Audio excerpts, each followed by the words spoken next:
we're going to have a look at stuffing your chickens and then wrapping them up and cooking them now. All right, so you've both boned out your chickens and removed every single bone. We have indeed. So if you just have a look at the 3 ingredients that you've got, we've got some breadcrumbs, which are just mixed with basil, and that's why they're green. So they've been whizzed up with some basil leaves in there. The next one, you've got some ricotta, all right, which is just going to help to hold your stuffing together. It's ricotta cheese. Ricotta cheese, right. yeah. And then the last one is some whizzed up black olives. Just get the flavour out of them. And then what we're also going to mix it with is some pesto as well. All right, so that's going to be our last ingredient to put in. Just pop into the bowls all the ingredients and a couple of tablespoons of the pesto. And I guess if you are a pesto fanatic like I am, you can be a bit more generous. Yeah. Exactly. The only thing to be careful of is just the oil content in there, that it could then make your stuffing quite greasy. So that's just, but there are breadcrumbs in there, so that will help to absorb any excess fat. Is it not a good idea to have a greasy stuffing then? Not really, no. It wants to hold together so that when you slice it, and the reason really for stuffing a chicken, when you saw your chicken in its full form, yes, it probably would have served about 3 or 4 people as a roast. But now that we've removed the bones out and we're going to put the stuffing in, you could actually serve more like 5 or 6 people from that.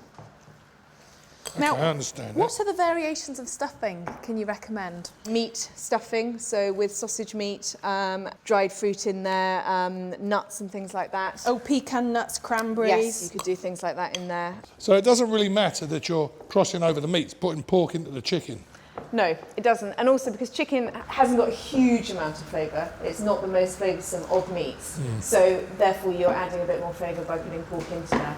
So the next stage that we're going to do is pop your stuffings to the side and just place those on the side of the board.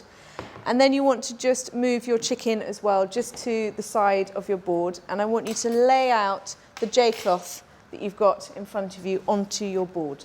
So if you lay it the other way so it's round, that's it. So lengthways? Lengthways, that's it. What I want you to do is to lay your chickens skin side down with the legs towards you and the wings the other way. So we're just going to spin that round. And what you want to also do is on the back of the breast is what's known as the false fillet. Can you see this little extra bit? Yes. And you want to just lay that down like that. Okay. Oh yeah, look. Yeah.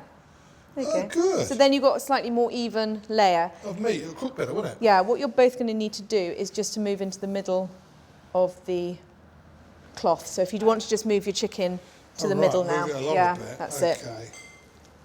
Here we go. Any excess fat, I normally tend to just keep on. You can trim it once it's cooked, Okay. rather than trying to over-trim it now. And what we want to do is place some stuffing down the centre in a sausage shape, down the middle of your chicken. Okay. Exactly, that's it. So down into the middle. And what we want to end up with is when we close this over and encase it, you don't end up with a big overlap of meat. Because if you've got a big overlap, especially of this thigh meat that's down here, that's not going to cook. I understand. So then it will be raw by the time that the breasts So that goes are all cooked. the way to the end of that, actually. Then. Yeah, you can go So all the way be to the quite end, that's liberal it. with the You can be stuffing. quite generous with that. Now, bring both of your sides of chicken together, and you want to have about a finger thick of overlap. Okay. So if you imagine like that. Yeah. That's it. So I'll show you on yours just to demonstrate how we're going to do this. So what we want to do is you're going to wrap it up like a present. Bring both sides up, and as you fold down, you want your seam to meet your seam of the meat. Okay? So you fold down and get that nice and tight, like that. Make a twist at the end, and you want to twist the way that the seam is going. So we're going to twist around that way, Twist the way the seam. towards the That's way it, it's really going. nice and tightly. And then you get right up against the chicken.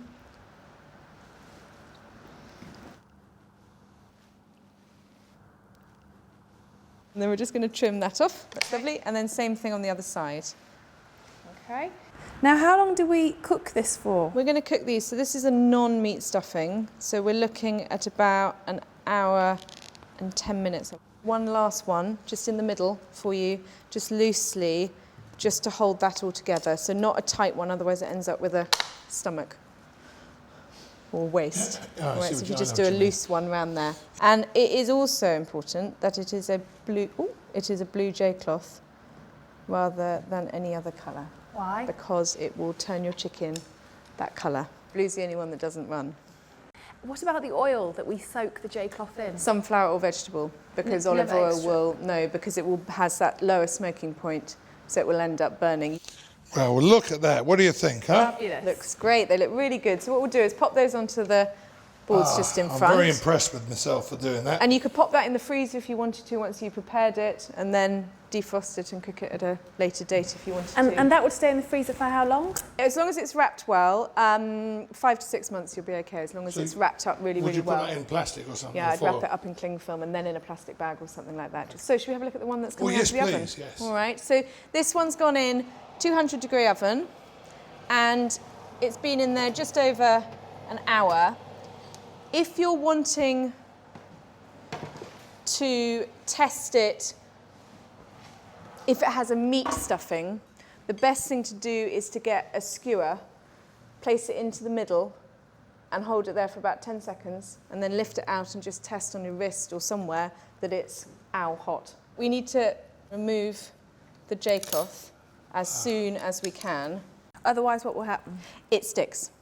So the J-cloth will end up sticking There we go. to there. There we go. So if you want to just turn that over, 'Cause it's so it's the that wrong way, way up, yeah, and then you can just Unfold it, yeah? yeah, just very, very And do we have to carefully. be careful that pocket You have to be quite careful. Out? Not necessarily pocket. It is pretty hot. What you have to be more careful of is just that you don't pull the skin away. Oh, look at that. There we go. So you can see you've got nice golden How'd you skin. get it off? What we're going to do? You're not going to do one in flip tricks, that are you? over. That is absolutely beautiful. There we go. There we go. What you really want to do now is just let that rest underneath some foil, just to let it hold its shape. For how long? Set its shape for about 20 minutes or so. Oh, look at that. Right, let's get a couple of slices and then you can have a taste. Now you're talking my sort of talk. It smells fantastic. So you can see what would happen is if we just left that for 10 minutes, it would be a lot easier to cut, just having that little bit of time just to set up into its shape. Okay? It's quite a lot darker as well, actually, once it's been cooked. What's quite nice is then in your piece that you get a little bit of brown meat and you get your white meat as well, so you get a kind of mixture of the two on those end And the ones. meat's very moist, very juicy. Because you can kind of see in that, although it's crispened up on the skin, it has actually steamed quite a bit in that. I don't ever tasted chicken like that. Haven't you? No, not that good. How many people would a whole chicken feed? So that, you've got probably one decent slice with vegetables and That would be potatoes enough, and yeah, things 'cause would it's be enough. filling. And you've got quite a lot of breadcrumbs in there as well, which is quite filling. So that's 2 quite generous slices. You're looking at really feeding 6 out of At that least chicken, 6, I'd say. which was the chicken that would have only fed about 2 or 3.